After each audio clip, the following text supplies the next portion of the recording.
ఎన్టీఆర్ ప్రశాంత్ నీల్ దర్శకత్వంలో ఓ సినిమా చేయబోతున్న విషయం తెలిసిందే. వీరిద్దరి కాంబోలో ఓ భారీ యాక్షన్ మూవీ తెరకెక్కుతుంది.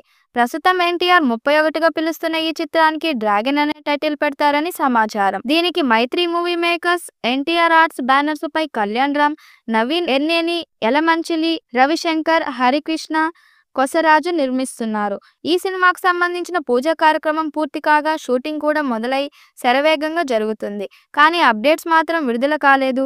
దీంతో ప్రేక్షకులు ఎప్పుడెప్పుడు అప్డేట్స్ వస్తాయని ఎదురు చూస్తున్నారు. ఈ నేపథ్యంలో తాజాగా సోషల్ మీడియాలో ఎన్టీఆర్ ప్రశాంత్ నీల్ సినిమాకు సంబంధించిన అప్డేట్ రాబోతున్నట్లు ఓ పోస్ట్ వైరల్ అవుతుంది. ఈ movie title, first look poster May 20న తారక్ పుట్టినరోజు కానుకగా విడుదల కాబోతున్నట్లు టాక్ వినిపిస్తుంది. టైటిల్ కూడా అదే రోజు రివీల్ చేసేలా ప్లాన్ చేస్తున్నారట.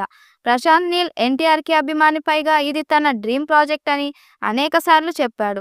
ఈసారి ప్రశాంత్ నీల్ నుంచి రాబోయే సినిమా కేజీఎఫ్, సలార్‌కు మించి ఉంటుందని చెప్పడంతో ఎలాంటి డౌట్స్ అక్కర్లేదు. 1960 పీరియాడికల్ బ్యాక్‌డ్రాప్‌లో కోల్కతా నేపథ్యంలో ఈ సినిమా తెరకెక్కుతుంది. దాంతో అంచనాలు భారీ స్థాయిలో ఉన్నాయి. ఈ చిత్రాన్ని 400 కోట్ల భారీ బడ్జెట్‌తో తీస్తున్నారు. డ్రాగన్‌తో దాదాపు 1000 కోట్ల దాకా వసూలు చేయాలని మేకర్స్ భావిస్తున్నారు. ఈ సినిమా 1000 కోట్లు కలెక్షన్ రాబట్టడం పక్కా అని ఇప్పటికే చాలా మంది భావిస్తున్నారు. ఎందుకంటే ప్రశాంత్ నీల్ డైరెక్షన్ చేసిన కేజీఎఫ్-1, కేజీఎఫ్-2, సలార్ వంటి సినిమాలు బ్లాక్ బస్టర్ హిట్స్ అయ్యాయి. ఇది జూనియర్ ఎన్టీఆర్, ప్రశాంత్ నీల్ కాంబోలో అంటే థియేటర్లో దద్దరిల్లాల్సిందే. ఇక ఎన్టీఆర్ సోలో హీరోగా 1000 కోట్లు అందుకోలేదు. దేవరా సినిమాతో 1000 కోట్లు క్లబ్లో చేరలేదు.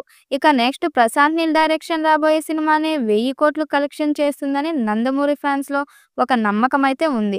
మరి చూడాలి, ప్రశాంత్ నీల్ డైరెక్షన్ లో రాబోయే సినిమాతో ఎన్టీఆర్ సోలోగా 1000 కోట్లు కలెక్షన్ సాధిస్తాడా అనేది. ఇక ఈ సినిమాలో హీరోయిన్ గా రుక్మిణి వసంత్ ని తీసుకున్నట్లు వార్తలు వినిపిస్తున్నాయి.